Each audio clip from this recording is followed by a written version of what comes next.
सभी हिंदी साहित्य प्रेमियों का हिंदी साहित्य की क्लास में आपका हार्दिक स्वागत, अभिनंदन।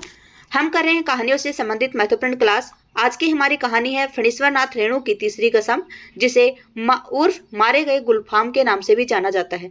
कहानी का प्रकाशन सन 1953 यानी क्रम लगाओ में कभी पूछा जाए आपसे तो पूछा जा सकता है कि कहानी का प्रकाशन कब हुआ था। तो कहानी का प्रकाशन सन 1953 को हुआ था। पहले पढ़ लेते हैं फणीश्वरनाथ रेणु जी के बारे में थोड़ा सा। वैसे आप जानते होंगे कि फणीश्वरनाथ रेणु पहला आंचलिक उपन्यास लिखने वाले उपन्यासकार रहे हैं। इनका उपन्यास है, एक आंचलिक उपन्यास है मेला आंचल, जो हमारे यूजीसी नेट जेआरएफ में वो भी लगा हुआ है, मेला आंचल। ठीक है, मेला आंचल भी पढ़ेंगे हम, पर उससे पहले मैं आपको बता दूं कि कहानियों से संबंधित आप नोट्स किस प्रकार से बनाएंगे। कहानियों से संबंधित आप लिखेंगे, पहले कहानी लिखेंगे फणीश्वरनाथ रेणु और इनकी कहानी है तीसरी कसम। फणीश्वरनाथ रेणु के बारे में पढ़ लीजिए कि इन्होंने कौन कौन सी कहानियां लिखी हैं, कब कब लिखी हैं, और उन कहानियों में मोटे मोटे तथ्य यानी आपकी जो समीक्षा होती है वो पढ़ लीजिए। उसके बाद में पढ़ेंगे आप कहानी के पात्र, फिर कहानी की समीक्षा, उसके बाद में पढ़ेंगे हम कहानी को पूरी व्याख्या सहित। हिंदी साहित्य में 60 के दशक के नए साहित्य कहानीकारों में फणीश्वरनाथ रेणु का अपना विशिष्ट स्थान रहा है। रेणु की कहानियों का कथा विन्यास एकदम निजी रहा है। जो रेणु जी की जो कहानियां हैं उनका कथा विन्यास कैसा रहा है, एकदम से निजी रहा है, उनका खुद का। उनका कथा क्षेत्र मुख्य रूप से स्वातंत्रोत्तर भारत का ग्रामीण क्षेत्र रहा है। ठीक है, कैसा क्षेत्र रहा है, जो स्वतंत्रता के बाद में जो ग्रामीण क्षेत्र है वो उनका स्थान रहा है। उनके कथा साहित्य का उद्देश्य ग्रामीण जीवन की विषमताओं के साथ साथ वहां के जीवन में व्याप्त सरलता, सहजता और मानवीय संवेदनाओं को उभारना रहा है, जिसमें वे पूर्णतः सफल हुए हैं। कहानी के प्रमुख पात्र, कहानी के प्रमुख पात्रों में एक हीरामन और हीराबाई आते हैं। ये नायक और नायिका हैं इस कहानी में। हीरामन एक कहानी का नायक है और जो सीधा साधा और भोला ग्रामीण युवक है, और एक गाड़ीवान है। गाड़ीवान किसे कहते हैं, तो बैलगाड़ी चलाने वाले को गाड़ीवान कहा जाता है। हीराबाई नौटंकी में काम यानी अभिनय करने वाली एक रूपवती स्त्री है, जिसे सामान्य भाषा में बाई भी कहा जाता है। लालमोहर, धुनीराम, पलटदास ये हीरामन के गांव के गाड़ीवान हैं, जो हीरामन को के प्रतिस्पर्धी रहे हैं। ये कहानी के विकास में अपनी अपनी भूमिका निभाते हैं और चले जाते हैं। तीसरी कसम कहानी की समीक्षा। तीसरी कसम कहानी की समीक्षा के बारे में पढ़े हम। तीसरी कहानी फणीश्वरनाथ रेणु की बहुचर्चित कहानी है। आपसे पूछा जा सकता है कि फणीश्वरनाथ रेणु जी की कौन सी बहुचर्चित कहानी रही है, तो वो रही है आपकी तीसरी कसम। इस कहानी की मूल संवेदना क्या है, प्रेम। पूछा जा सकता है आपसे कि कहानी की मूल संवेदना क्या है, तो वो है प्रेम। हीरामन और हीराबाई के मध्य बैलगाड़ी के कुछ घंटों के सफर में एक आत्मीय संबंध स्थापित हो जाता है। आपसे ये भी पूछा जा सकता है कि जो तीसरी कसम जो कहानी है उसमें किसके मन में मतलब आत्मीय संबंध स्थापित हुए थे, तो वो है हीराबाई और हीरामन। ठीक है, यह आत्मीय संबंध प्रेम का था, लेकिन कहानी में कहीं पर भी इस प्रेम की स्वर यानी स्वीकारोक्ति, स्वीकार मतलब नहीं मिली है, स्वीकार नहीं किया गया उस प्रेम को। न तो कभी जो आपकी हीरामन थे उन्होंने नहीं बताया हीराबाई को कि वो उससे प्रेम करता है, और न ही हीराबाई ने कभी हीरामन से कहा कि वो उससे प्रेम करती है। इस कहानी में हीरामन और हीराबाई का प्रेम कथित नहीं अपितु व्यंजित भी हुआ है। कहानीकार ने स्थान स्थान पर इसे बड़ी स्पष्टता से संकेतित किया है। हीरामन की गाड़ी में हीराबाई के सवारी के रूप में चढ़ने के बाद हीरामन की पीठ में अजीब सी गुदगुदी का एहसास होना तथा अलग प्रकार की अनुभूति होना इसी बात का द्योतक है। आगे, हीराबाई की बच्चों की सी मीठी बोली सुनने और उसका परी जैसा सुंदर रूप देखने पर हीरामन के हृदय में आकर्षण उत्पन्न होने लगता है। हीरामन से बात करने के बाद हीराबाई को सहज, सरल और निश्चल हीरामन भा जाता है। सहज आकर्षण क्रमशः प्रेम की भावना में परिवर्तित होता जाता है, जिसमें परिहास अपनी भूमिका निभाता है।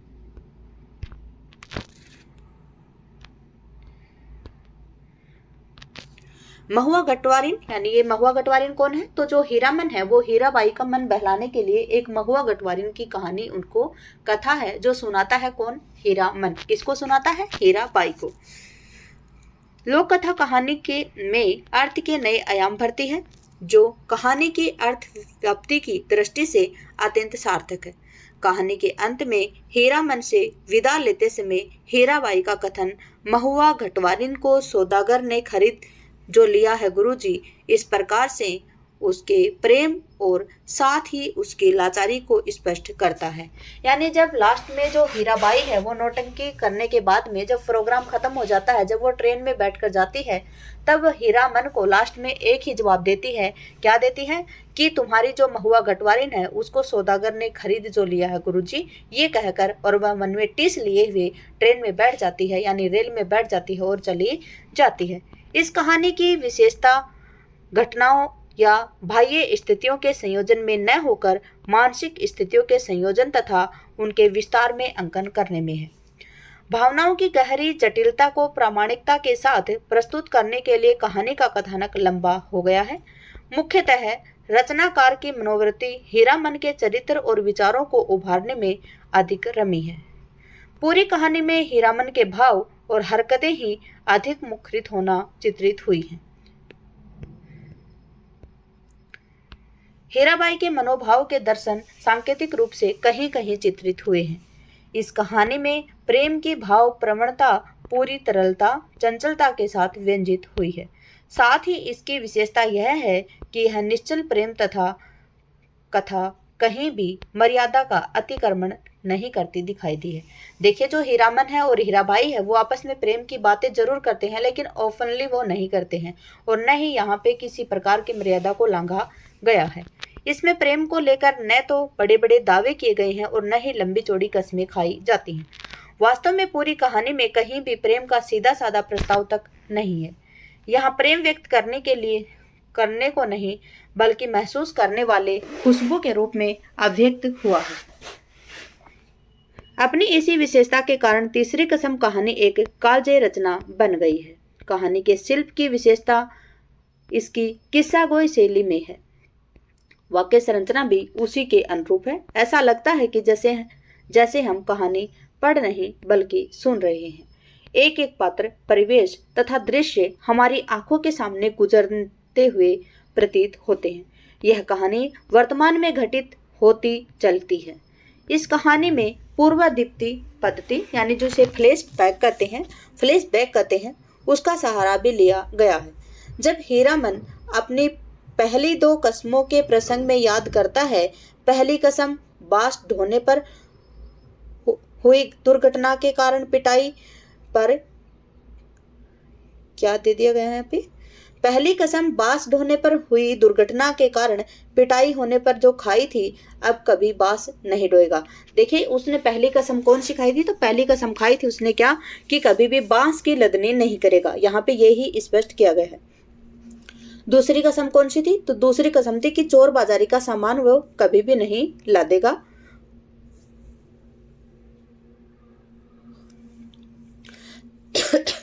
उसके बैलों की जान आफत में फंसने के समय खाई थी।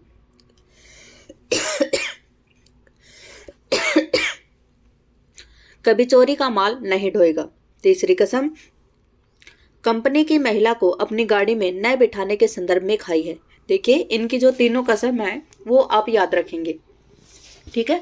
तीनों कसम का जो क्रम लगाव है वो पूछा जा सकता है आपसे कि किस प्रकार से ये कौन कौन सी कस्में इन्होंने खाई थी, पहले नंबर पे, दूसरे नंबर पे और तीसरे नंबर पे।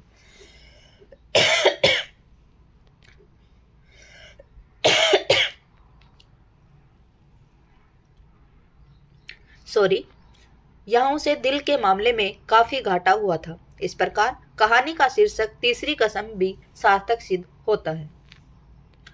प्रस्तुत कहानी में परिवेश अपनी पूर्ण समग्रता के साथ उभर कर आया है। उस अंचल के लोग, उनकी बोली, खान पान, वहाँ का गीत संगीत, मेला, नौटंकी, अंधविश्वास, कुरीतियाँ सब मिलकर अंचल विशेष के जीवन कर देते हैं। जिस स्थान, काल व समय को रचनाकार ने चित्रित करने का प्रयास किया है, वह स्थानीय रंग के कारण कहानी में उभर कर आया है। कहानी में हीरामन और हीराबाई जैसे मुख्य पात्रों के अतिरिक्त जो भी पात्र आए हैं वे अपनी पहचान बनाए बिना ही रह गए हैं।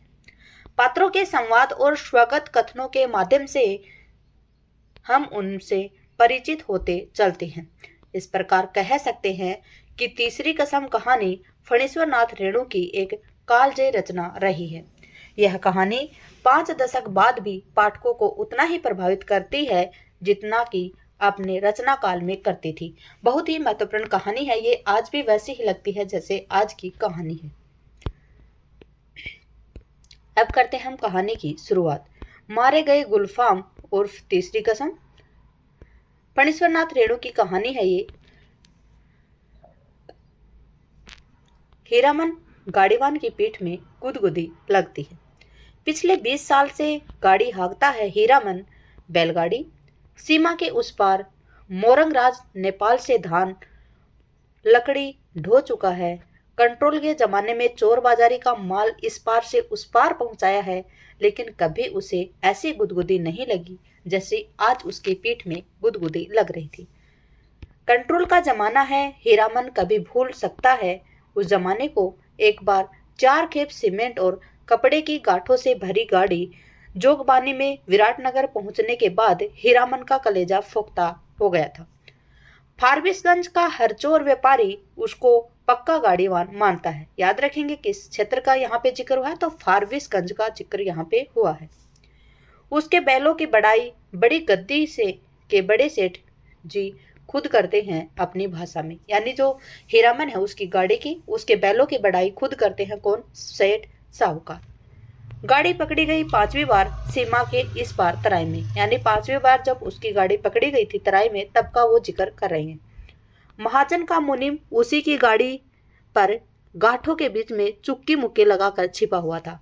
जो महाजन का जो मुनीम था, जहां पे वो सामान लेकर आए थे, उसका जो मुनीम था वो जो हीरामन गाड़ी ले रखी थी उसी की गांठों में एक छुप कर वो बैठा हुआ था। दरोगा साहब की 1.5 हाथ लंबी चोर बत्ती की रोशनी कितनी तेज होती है हीरामन जानता है।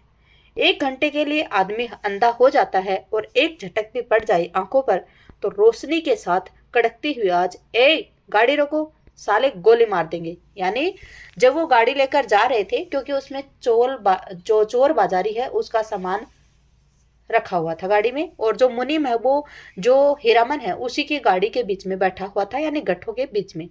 तो जो पुलिस वाला है वो बोलता है कि ए गाड़ी रोक वरना गोली मार दूंगा भाई। 20 गाड़ियां एक साथ कच कचा कर रुक गई। यानी कच कच करके आवाज आ रही थी गाड़ियों के चलने की, वो एकदम से चुप हो गई, वहीं पर रुक गई। हीरामन ने पहले ही कहा था यह 20 बिसावेगा। यानी उसने पहले ही पता था कि यहाँ पे 20 बिसाएगा, मतलब जहर को बोना यहाँ पे जिक्र हुआ है। जहर को बोना यानी कोई बुरा काम होने वाला है। दरोगा साहब उसकी गाड़ी में दुबके हुए मुनीम जी एक रोशनी डाल पर पिचासी हंसी यानी पिशाची हंसी, यानी राक्षस के जैसी, यानी जैसे दांत फाड़ कर हंसते हैं ना, वैसे बोलते हैं हम। तो पिशाची हंसी यानी राक्षसी प्रवृत्ति की जो हंसी है, यानी खुलकर हंसना। हा हा हा मुनीम जी ही ए साला गाड़ीवान, मुंह क्या देखता रे? कंबल हटाओ इस बोरे के मुंह पर से। हाथ की छोटी लाठी से मुनीम जी के पेट में घोंचा मारते हुए कहा, इस बोरे से शाला, यानी वहां की वो लैंग्वेज है, ठीक है। बहुत पुरानी अखज अदावत होगी दरोगा जी और मुनीम जी में, यानी कि बहुत पुरानी, यानी उनमें जान पहचान होगी, यानी दुश्मनी होगी। नहीं तो उनका रुपया कबूलने पर भी पुलिस दरोगा के मन न डोले। यानी कि जब उन्होंने महाजन है जो उनका दरोगा है मुनीम, उसने उसको रिश्वत देने की भी ली कही, लेकिन जो रिश्वत भी नहीं ली किसने, जो गाड़ी वाले थे, पुलिस वालों ने उसे रिश्वत भी नहीं ली। 4000 तो गाड़ी पर बैठा ही दे रहा था। लाठी से दूसरी बार खोचा मारा दरोगा ने। 5000 फिर खोचा, उतरो पहले। यानी जब वो मुनीम है वो बार बार उसको रिश्वत देने के लिए कह रहा है, लेकिन वो है पुलिस वाला है, वो मान नहीं रहा है और वो बोल रहा है कि नीचे उतर जाओ, हमें रुपए से कोई मतलब नहीं है। आगे मुनीम को गाड़ी के नीचे उतार कर दरोगा ने अपनी आंखों पर रोशनी डाल दी। यानी मुनीम था वो रिश्वत लेने के लिए पुलिस वाले मान नहीं रहे थे। फिर उसके बाद में जो मुनीम है उसको नीचे उतारा गया और क्या किया गया, आंखों पर रोशनी डाल दी गई। फिर 2 सिपाहियों के साथ सड़क से 20-25 रस्सी दूर झाड़ी के पास ले गई। गाड़ीवान और गाड़ियों पर 5-5 बंदूक वाले सिपाहियों का पहरा था। देखिए कितने कितने सिपाहियों का पहरा था, तो 5-5 बंदूक वाले जो सिपाही होते हैं उनका पहरा था किस पे, गाड़ीवान और गाड़ियों पर। हीरामन समझ गया इस बार निस्तार नहीं, यानी कि इस बार छूटा नहीं जाएगा, क्योंकि हीरामन भी तो उसमें फंसा हुआ था। हीरामन को जेल का डर नहीं, लेकिन उसके बैल न जाने कितने दिनों तक बिना जो चारा पानी है उसके सरकारी फाटक पर पड़े रहेंगे। भूखे प्यासे फिर नीलाम हो जाएंगे। भैया और भौजी को वह क्या मुंह दिखाएगा। कितनी अच्छी सोच है हीरामन की, जो आजकल शादीशुदा लोगों की भी नहीं होती है, कि मैं घर जाकर क्या मुंह दिखाऊंगा अगर मुझे मेरे भैया को ये पता चल गया कि मैं भी ऐसा काम करता हूँ, चोरी वाला। नहीं दिखा सकेगा कभी, यानी भाई और भाभी को मुंह नहीं दिखा सकेगा कभी। नीलाम की बोली उसके कानों में गूंज गई। 1 2 3 दरोगा और मुनीम में बातें पट रही थी, यानी शायद उनमें बातें आपस में हो रही थी। हीरामन की गाड़ी के पास तैनात सिपाही ने अपनी भाषा में दूसरे सिपाही से धीमी आवाज से पूछा, का हो, मामला गोल होगी क्या? फिर खैनी तंबाकू देने के बहाने उस सिपाही के पास चला गया। यानी आपस में 2 सिपाही है वो आपस में बातें कर रहे हैं कि क्या है कि जो खल होगी, यानी कि इनों में जो मामला है वो गोल हो गया क्या। और फिर खैनी या तंबाकू, यानी तंबाकू होती है एक, खैनी बोलते हैं जिसको, जो एक गाल के नीचे दबाई जाती है, ठीक है, होठों के नीचे, सॉरी गाल के नीचे नहीं, होठों के नीचे दबाई जाती है, इसमें होठों के बीच में। तो ऐसी एक खैनी तंबाकू होती है, वो देने के लिए वो सिपाही के पास में चला गया। ठीक है, 1 2 3 3-4 गाड़ियों की आड़ हीरामन ने फैसला कर लिया कि उसने धीरे से अपने बैलों के गले से रस्सियां खोल दी। गाड़ी पर बैठे बैठे दोनों को जुड़वा बांध दिया। बैल समझ गए उन्हें क्या करना है, यानी कि बैल भी समझ गए थे कि अब उनको वहां से भगना है। हीरामन उतरा, जुती हुई गाड़ी के बांस की टिकटी लगाकर बैलों के कंधों को बेलाग किया, दोनों के कानों में एक गुदगुदी लगा दी और मन ही मन बोला, चलो भैया, जान बचोगी तो फिर शगड़ गाड़ी बहुत मिलेंगी। 1 2 3 9 2 11, यानी कि हीरामन है वो अपनी जान बचाना जरूरी समझता था, और किसकी, बैलों की जान बचाना चाहता था। वो गाड़ी से उसको मतलब तो था, लेकिन उस वक्त वो मतलब छोड़ देता है कि गाड़ी यहीं की यहीं पड़ी रहेगी और तुम यहां से चल पड़ो।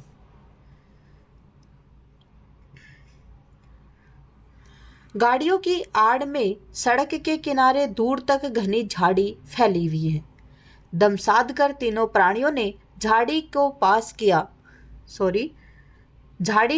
किया, बेखटक बेआहट, फिर 1 ले 2 ले दुल्की चाल। दोनों बैल सीना तान कर फिर तराई के घने जंगलों में घुस गए। राह सूंघते नदी नाला पार करते हुए भागे, पूंछ उठाकर पीछे पीछे हीरामन रात भर भागते रहे। तीनों लोग, यानी तीनों जन, यानी 2 बैल और 1 हीरामन रात भर जागते रहे और भागते रहे। क्यों? क्योंकि जो चोर बाजारी का माल था वो पकड़ा गया उनका, और पुलिस के द्वारा उन्हें पकड़ने और जेल होने का क्या था, भय बना हुआ था। घर पहुंचकर 2 दिन तक बेसुध पड़ा रहा हीरामन। होश में आते ही उसने कान पकड़कर कसम खाई कि अब कभी ऐसी चीजों की लदनी नहीं लादेंगे। चोरी बाजारी का माल, तोबा तोबा, पता नहीं मुनीम जी का क्या हुआ होगा, भगवान जाने उनकी सग्गड़ गाड़ी का क्या हुआ। असली इस्पात लोहे की धुरी थी, दोनों पहिए तो नहीं, एक पहिया एकदम नया था। गाड़ी में रंगीन डोरियों के फूंदने बड़े जतन से गुथे गए थे। ये काफी बातें सोच रहा है कौन, हीरामन, क्योंकि वो गाड़ी को वहीं पर छोड़कर आ गया था, क्योंकि उसे अपनी जान और किसकी जान, अपनी जो बैल है उनकी जान बचानी थी। किससे? पुलिस वालों से। एक एक बात को बहुत ही बारीकी से आप ध्यान से सुनते रहेंगे। एक बार में आपको कहानी है वो पूरी समझ में आ जाएगी अगर आप इस प्रकार से पढ़ेंगे मेरे साथ में। दो कस्में खाई हैं उसने, एक चोरी बाजारी का माल नहीं ला देंगे, दूसरी बांस की। दूसरी कौन सी आ गई? बांस की आ गई। अपने हर भाड़ेदार से वह पहले ही पूछ लेता था, चोरी चमारी चीज तो नहीं है, यानी चोरी चमारी वाली चीज तो नहीं है। और बांस लादने के लिए भी 50 रुपया भी दे कोई तो हीरामन गाड़ी में नहीं डालेगा। क्या? बांस कि हीरामन को अगर कोई 50 रुपया भी देता है तो वो हीरामन है वो बांस की लदनी नहीं करेगा, क्योंकि उसने कसम खाई है। बांस लदी हुई गाड़ी के 4 हाथ आगे बांस का अंगवा निकल रहा था और पीछे की ओर 4 हाथ पिछुआ। काबू के बाहर रहती है गाड़ी हमेशा, यानी जब बांस की लंदनी लगा लेते हैं तो क्या होता है कि बांस है वो बड़ा होता है और गाड़ी है वो छोटी होती है, इसलिए गाड़ी ने तो आगे से काबू होती है और गाड़ी ने ही पीछे से काबू होती है। सो बेकाबू लदनी और खरैया, यानी वहां पे बेकाबू लदनी भी होगी और मिलेंगे क्या? खरैया मिलेंगी। शहर वाली बात, जिस पर बांस का अंगवा पकड़कर चलने वाला भाड़ेदार का महाकुंभ नौकर लड़की स्कूल की ओर देखने लगा। बस मोड़ पर घोड़ा गाड़ी से टक्कर हो गई। जब तक हीरामन बैलों को की रस्सी खींचे तब तक घोड़ा गाड़ी की छतरी बांस के अगवा में फंस गई। घोड़ा गाड़ी वाले ने तड़ातड़ चाबुक मारते हुए गाली दी थी। बांस की लदनी ही नहीं, हीरामन ने खरैया शहर की लदनी भी छोड़ दी थी। देखिए इस प्रकार से मार पड़ी थी किसको? जो आपका हीरामन है तो उसने खरैया शहर को भी और वहां की जो लदनी है उसको भी छोड़ दिया था।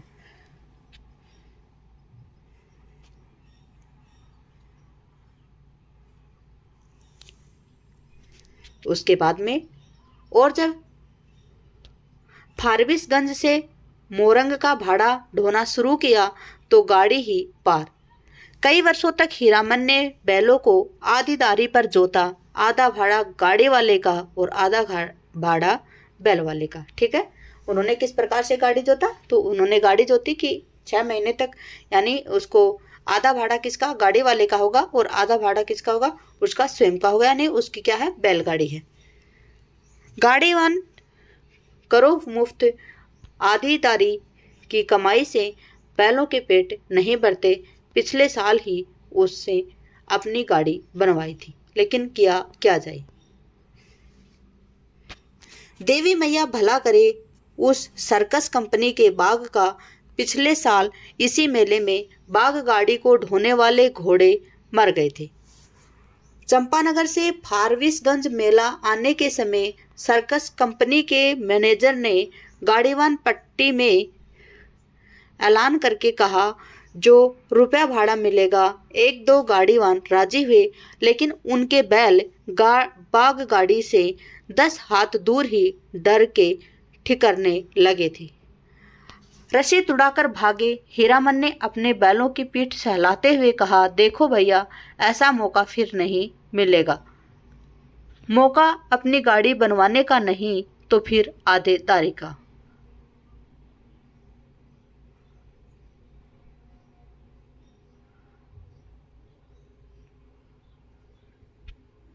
अरे पिंजड़े में बंद बाघ का क्या डर? मोरंग की तराई में दहाड़ते हुए बाघों को देख चुके थे और फिर पीठ पर मैं तो हूं ही। ये इस प्रकार की बातें हैं कि जब वहां पे एक शो हो रहा था, कौन सा? जब वहां पे ऐसे बोला जाता है कि तुम इस बाघ को, जो बाघ गाड़ी है उसको लेकर जाओ, लेकिन कोई भी व्यक्ति है वो भी, और जो शहद है, सॉरी, शहर की बात नहीं है यहाँ पे, किसकी बात थी?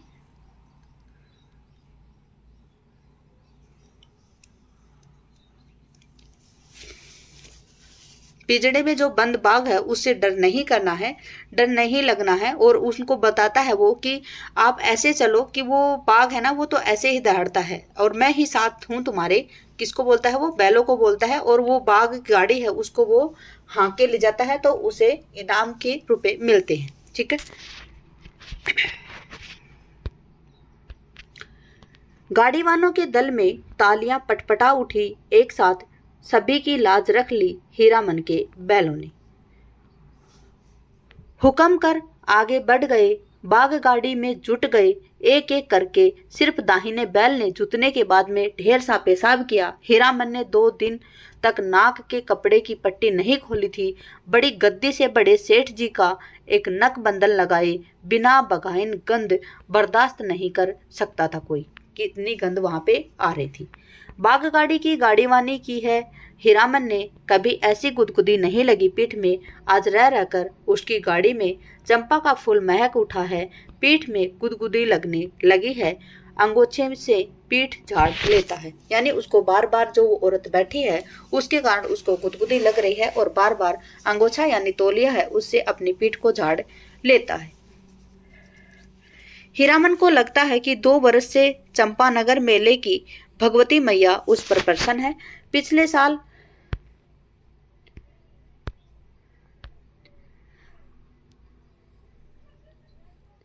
साल बाग गाड़ी जुट गई थी। नकद 100 रुपये भाड़े के अलावा बोतात, चाह, बिस्कुट और रास्ते भर बंदर, भालू और जोकर का तमाशा देखा सो फोकट में। और इस बार यह जनानी औरत है भी चंपा का फूल। जब से गाड़ी में बैठी है तब तक गाड़ी है वो क्या है, मह मह महक रही है। यानी जब से वो गाड़ी में बैठी है तब से मेरी गाड़ी क्या हो रही है, महक रही है। कच्ची सड़क के एक छोटे से खड्डे में गाड़ी का दाहिना पहिया बेकोले हिचकोले खा गया। हीरामन की गाड़ी में एक हल्सी सिस की आवाज आई। हीरामन ने दाहिने बैल को दुआली से पीटते हुए कहा, साला क्या समझता है, बोरे की लदनी की है क्या? यानी कि औरत बैठी हुई है पीछे, बोरे की लदनी नहीं की है, वो बैल को समझा रहा है। फिर आवाज आती है पीछे से, आहा मारो मत। अनदेखी औरत की आवाज से हीरामन को अचरज में डाल दिया। यानी कि वो अचानक से एक औरत की आवाज आई तो हीरामन का मन है वो अचरज में आ गया। बच्चों की बोली जैसी महीन फेनू किलासी बोली, यानी बच्चों की सी महीन बोली थी उसकी, क्योंकि औरतों की बोली ज्यादा ही महीन होती है। मथुरा मोहन नौटंकी कंपनी में लैला बनने वाली हीराबाई का नाम किसने नहीं सुना होगा भला। लेकिन हीरामन की बात निराली है। उसके 7 साल तक लगातार मेले की लदनी लादी है। कभी नौटंकी थिएटर या बायोस्कोप सिनेमा नहीं देखा है। यानी मंदिर या जहाँ पे मेला भर रहा था, जहाँ पे नौटंकी हो रही है वहाँ पे एक मेला भरता है, तो वो मेले में तो जरूर गया है कौन, हीरामन है, लेकिन उसने कभी नौटंकी नहीं देखी है। लैला या हीराबाई का नाम भी उसने नहीं सुना कभी। यानी हीराबाई आ रही थी वहां पे तो उसका नाम भी उसने कभी नहीं सुना। किसने? हीरामन ने हीराबाई के बारे में कभी भी नहीं सुना था। देखने की क्या बात, सो मेला टूटने के 15 दिन पहले आधी रात की बेला में काली ओढ़नी में लिपटी औरत को देखकर उसके मन में खटका अवश्य लगा था। बक्सा ढोने वाले नौकर ने गाड़ी भाड़ा में मोल मोलाई करने की कोशिश की तो ओढ़नी वाली ने सिर हिलाकर मना कर दिया। हीरामन गाड़ी जोतते हुए नौकर से पूछा, क्यों भैया, कोई चोरी चमारी का माल वाल तो नहीं है? हीरामन को फिर अचरज हुआ। बक्सा ढोने वाले आदमी ने हाथ के इशारे से गाड़ी हाँकने को कहा और अंधेरे में गायब हो गया। हीरामन को मेले में तंबाकू बेचने वाली बूढ़ी की काली साड़ी याद आ गई। यानी तंबाकू बेचती थी वहां पे एक बूढ़ी, उसकी काली साड़ी याद आ गई। ऐसे में कोई क्या गाड़ी हाँकी, नहीं ऐसे टाइम पे कौन गाड़ी हाँकता है भला। एक तो पीठ में गुदगुदी लग रही है, दूसरे रह रहकर चंपा का फूल खिल जाता है। उसकी गाड़ी में बैलों को डांटो तो इस बीस करने लगती है उसकी सवारी औरत अकेली तंबाकू बेचने वाली बूढ़ी नहीं। यानी ये वो तंबाकू बेचने वाली बूढ़ी तो नहीं है, वो तो बेचारी बूढ़ी है, लेकिन ये तो जवानी यानी ये तो जवान औरत ही है। आवाज सुनने के बाद वह बार बार मुड़कर टप्पर में एक नजर डाल लेता है। अंगूठे से पीठ भी झाड़ता रहता है। भगवान जाने क्या लिखा है इस बार उसकी किस्मत में। गाड़ी जब पूरब की ओर मुड़ी, एक टुकड़ा चांदनी उसकी गाड़ी में समा गई। सवारी की नाक पर एक जुगनू जगमगा उठा। हीरामन को सब कुछ रहस्यमय अजगुत लग रहा था, यानी अजीब अजीब लग रहा था। सामने चंपानगर से सिंधिया गांव तक फैला हुआ है मैदान, कहीं पर डाकिन पिशाच तो नहीं होगी। यानी पहले भावनाएं थी कि कहीं पे भूत पलित न मिल जाए। ऐसी भावनाएं आज बहुत कम मिलती हैं समाज में।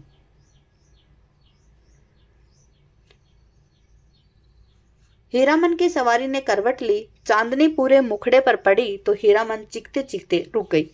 अरे बाप, ये तो परी है। यानी जो हीरामन है वो देखते ही उसके मुंह से आवाज आने ही वाली थी, लेकिन वो चुप हो गया और क्या बोलता है, अरे बाप रे, ये तो एकदम से ही क्या है, परी है।